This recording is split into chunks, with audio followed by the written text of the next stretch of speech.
Когда Бодхидхарма пришел из Индии в Китай, настоятель одного монастыря преподнес ему драгоценное зеркало.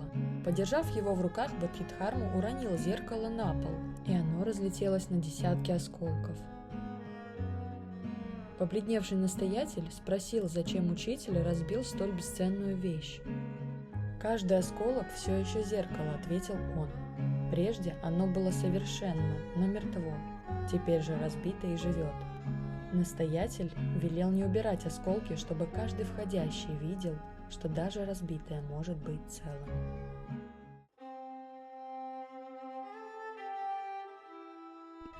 В одном из исторических кварталов Ханчжоу, в переулке Хоу-Ин, есть небольшая студия реставрации ремесленницы Идиу.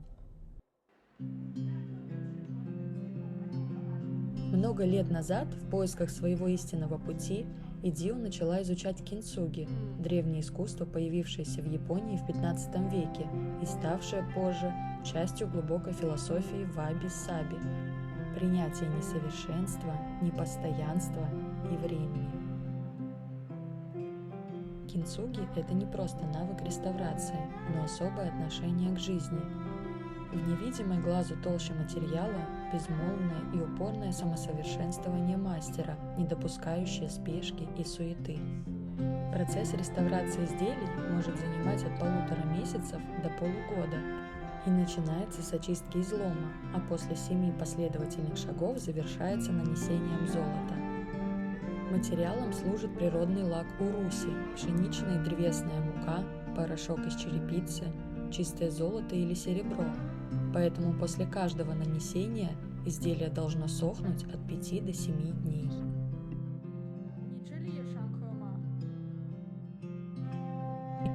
Сидя в студии Идиу, мы наслаждались ароматным чаем и обсуждали личные истории, смеялись, рассуждали о влиянии травмирующих событий на наше отношение к жизни. Кем мы становимся, пережив утраты? И может ли израненное сердце излечиться? Или же эти тяготы в итоге приближают нас к себе? На своих уроках Идиу учит молодых подопечных не просто способом восстановления дорогих предметов, но общению со своей душой, радости в работе и умиротворению. Философия кинцуги – это не сокрытие боли, но преображение. Трещины и изъяны не маскируют, им позволяют стать уникальным светом, который несет в себе каждый восстановленный предмет. За сиянием золота, которое мы видим в конце, скрыты слой за слоем нанесенные материалы, невидимые глазу и все же уходящие вглубь. Как и люди, перед лицом непостоянства жизни мы можем отвернуться или встретить его, принять и расцвести. Тогда даже страдания становятся сокровищем, вплавленным в нашу судьбу, а некогда кровоточащие раны превращают идеальное в живое. Друзья, всем привет! Я уже на ферме. У нас вот такая вот погода замечательная. Очень тепло, и вообще вся неделя планируется до 19 градусов, то есть можно будет отогреться на солнышке, а к выходным придут дожди. Будем уже греться у камина и ожидать официального прихода весны. На следующей неделе в Китае начинаются китайские праздники, китайский Новый год. Так что сейчас все потихоньку уже выходят в такой эконом-режим. Начинают закрываться кофейни, начинают закрываться какие-то места, люди уезжают домой к своим родным. Вот, ну а мы, собственно говоря, вот я вот на ферме.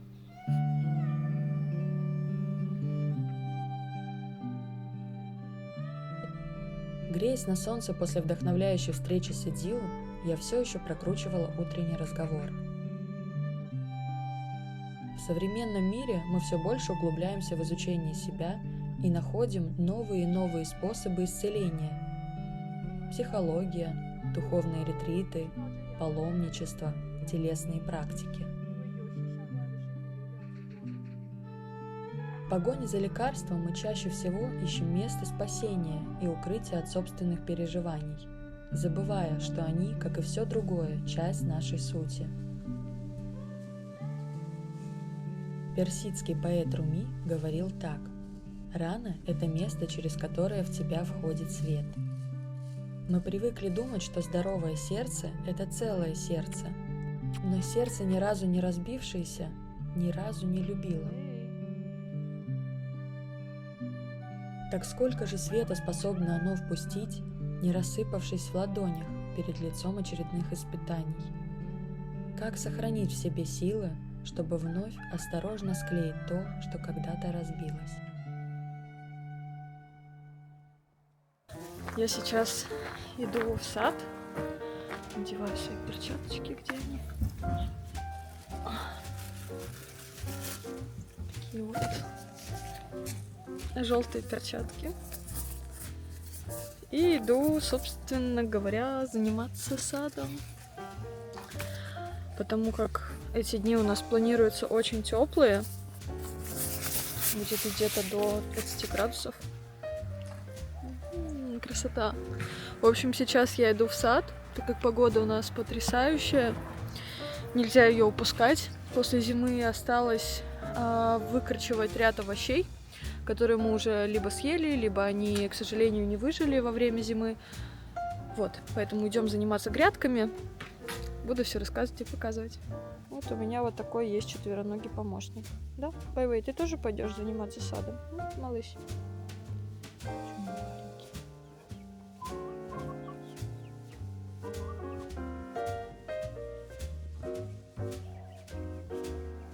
За пару зимних месяцев я очень соскучилась по работе с землей.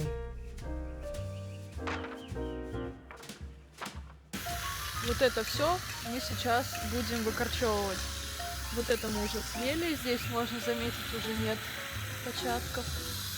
А вот эти, к сожалению, сейчас покажу. Вот эти, к сожалению, видите, не выжили, к сожалению, они от мороза испортились. Вот, поэтому сейчас мы все это выкорчевываем, подготавливаем землю и будем высаживать что-нибудь другое. Чтобы сад преображался, мы прощаемся с уже отжившими растениями и готовим землю для пересадки молодых саженцев.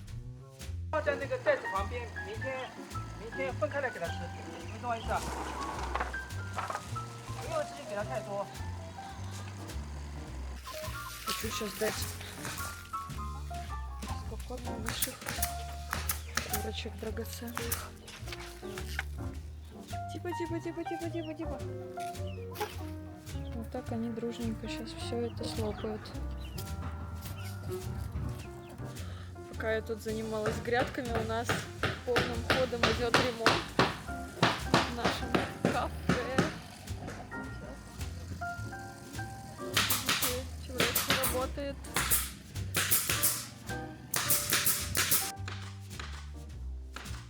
Когда весна окончательно настанет, мы откроем двери благотворительного кафе. В отреставрированном фургончике Airstream будет место для отдыха, диванчик, стол с кофемашиной и полки с некоторой продукцией фермы.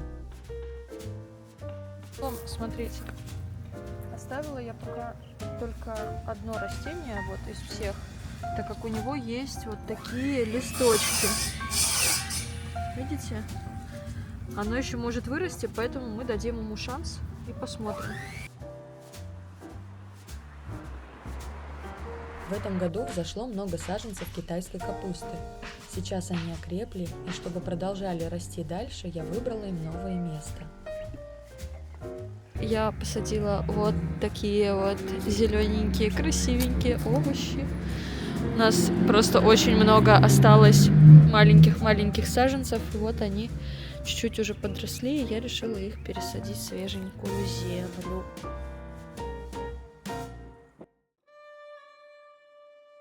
Культурный квартал Джанхэ – один из наиболее хорошо сохранившихся старых кварталов Ханчжоу, существующих здесь более 800 лет. История квартала уходит корнями в эпоху правления Южной династии Сун и наибольшее развитие получила во времена династии Мин. Душой старого квартала был клан Лай, воспитавший 24 ученых мужей Цзиньши и 387 чиновников. Гуляя по узким переулкам, можно заметить остатки их родовых поместий, а также архитектурного комплекса 9 залов и 13 храмов, служившего социальной картой клана. Клан Лай существует до сих пор и насчитывает 33 поколения. Он стал редким документированным случаем локальной истории с момента его основания в 1202 году. История сохранила тексты семейных правил, список зданий и их владельцев, а также имена современных потомков, продолжающих вносить вклад в культурное, военное и государственное развитие Китая. Что, выберем какой-нибудь чай. Очень милое место.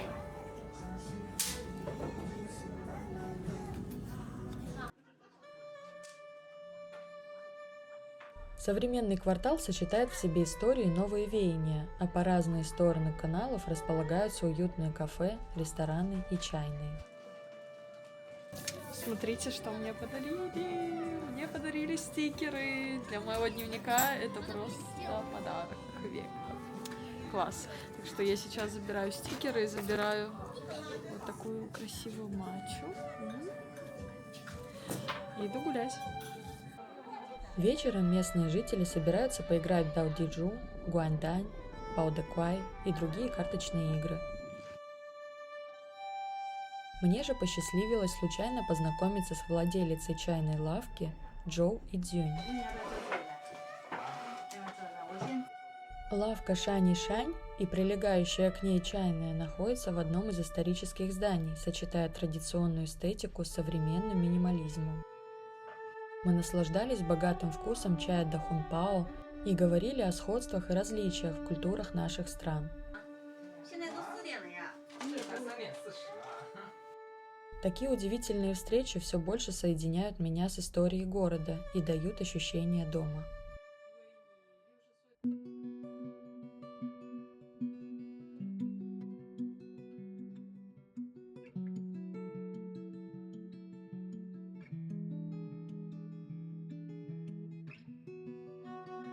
Сердечные раны. Что они? Это вырезанные следы неудачного опыта, который мы так старательно лечим. А если лечение будет успешным, станем ли мы собой? В каждом из нас скрывается душевный омут из страхов, сомнений, боли и разочарований, но вместе с тем скрытых за ними возможностей к исполнению заветных желаний. Осколок за осколком мы собираем разбитое сердце и покрываем каждый шов золотой нитью, превращая идеальное нетронутое существо в живое, дышащее создание. Пройдя десятки испытаний, падая и разбиваясь, мы вновь и вновь познаем неизведанную ранее глубину любви. Так может быть, рана – это то самое пространство, сквозь которое пробивается свет, позволяя прорасти семенам надежды. Кто знает, я просто иду вперед. До новых встреч!